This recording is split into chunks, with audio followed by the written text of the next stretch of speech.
जिस प्रोटेस्ट को जैसे राजनीतिक प्रोटेस्ट में बदला जा रहा है कि राजनीतिक प्रोटेस्ट है, यहाँ पे हिंदू विरोधी नारे दिए जा रहे हैं, जाति विरोधी नारे दिए जा रहे हैं। मैं खुद एक ठाकुर जाति से आता हूँ और ब्रजवासी हूँ, मथुरा वृंदावन का रहने वाला हूँ। छात्र हूँ मैं, वैसे BSc CS कर रहा हूँ मैं। UGC ने जो बुरा हाल करा है बच्चों का, बेरोजगार पैदा कर रही है। इसके जन्नत तो है ही नहीं नियत। और दूसरी चीज़, आपके पड़ोसी, आपके मित्र इस प्रकार की अगर विचारधारा रखते हैं कि आप वहाँ लाठी पड़ रही है बच्चों में तो बढ़िया पड़ रही हैं, अच्छी पड़ रही हैं, तो ऐसे लोगों से दूर रहो। ऐसे लोगों को अपने जीवन में छोड़ो, उनको से प्यारा ही नहीं देखना है, बचेंगे नहीं, थोड़े दिन में सब दूर। और दूसरी चीज़ ये, अब ये क्यों सरकार क्यों डर रही है धर्मेंद्र प्रधान के उससे? इसलिए डर रही है क्योंकि अगर हमने इनका रिजर्वेशन मांग लिया तो हम फिर किसके ऊपर आवाज़ उठाएंगे? हम यमुना के ऊपर आवाज़ उठाएंगे। हम रेलवे में जब भर के जाते हैं जानवरों की तरह हम उस पर आवाज़ उठाएंगे। तो इनको डर है, फिर उसके बाद हम मोदी की सीट पर आवाज़ उठाएंगे, भाई तू सही नहीं कर रहा है।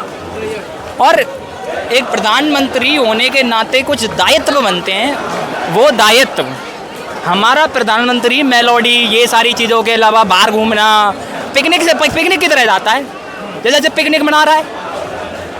एक कहता ना अपने से एज व्यक्ति होते हैं उसके लिए रिस्पेक्ट होती है, उसने वो ख़त्म कर दी। अच्छा, एक बात बता दीजिएगा, अभिजीत दीपके ने आगे क्या कहा है कि आगे कब तक ये चलेगा, कब तक न्याय मिलने की संभावना है? क्योंकि सरकार से बातचीत भी कहीं ना कहीं कॉल के माध्यम से हो रही है, तमाम चीज़ें हैं। नितिन गडकरी जी से भी मुलाकात हुई थी। बिल्कुल, उनकी वार्तालाप चल रही हैं और हम अपनी ओर से प्रयास कर रहे हैं। और जैसा उन्होंने कहा है कि शांतिपूर्वक प्रोटेस्ट करना है। अगर ये डंडे मार रहे हैं ना तो आपको इन आतंकवादियों की तरह ये चीज़ें उन पर हाथ नहीं उठाना है। क्यों? अगर ये आप पे हाथ उठा रहे हैं, इनकी वीडियो बनाओ, इनका चेहरा सामने आना चाहिए। जिस दिन इनकी सरकार गिरेगी इनको भी जेल भेजा जाएगा, क्योंकि ये भी एक क्राइम है। प्रोटेस्ट में क्राइम है कि नहीं सर? वार्तालाप के नाम पर और मैं और भैया आप कौन सी न्यूज़ चैनल से हो? मिट्टी नहीं, ठीक है, हमें नहीं पता है, लेकिन जी न्यूज़ और ABP न्यूज़ को हम नहीं देंगे। क्यों? वो बिक चुकी है। मोदी मीडिया वो और 1947 में हमारा देश आज़ाद हुआ था, उससे पहले गुलाम थे। कौन गुलाम था? हमारे देश के लोग गुलाम थे, लेकिन एक ऐसे लोग थे जो गुलाम नहीं थे, जो डट के सामना करा था अंग्रेजों का। और आज भी देश में गुलाम है। कौन गुलाम है? वो बाहर खड़े हैं ना, लट्ठी लेके खड़े हैं, वो देश के गुलाम हैं। और दूसरे गुलाम कौन से? दूसरे गुलाम है जो आपके पड़ोसी जो कह रहे हैं कि ये तो राजनीतिक प्रोटेस्ट है, ये तो ऐसा प्रोटेस्ट है। यहाँ मतलब ये राजनीतिक प्रोटेस्ट नहीं करना चाहिए, छात्रों का आंदोलन है, छात्रों का ही रहे।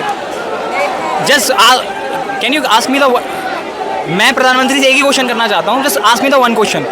You know 1% people is holding the 45% economy in India. What about rest?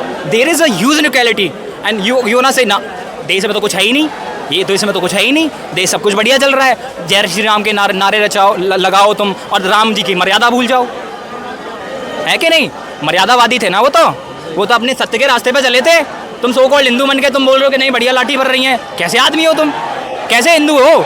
Hinduism में 9 दर्शन है, 6 आस्तिक और 3 नास्तिक। विचारधाराओं का भी सम्मेलन है आप में, लेकिन हम सबको रिस्पेक्ट करते हैं। लेकिन तुमने कैसा नग्न मचा दिया है, हिंदुज़म को बदनाम कर रहे हो तुम। ये तो सबसे गलत बात है ना, चंदा चोरी कर रहे हैं।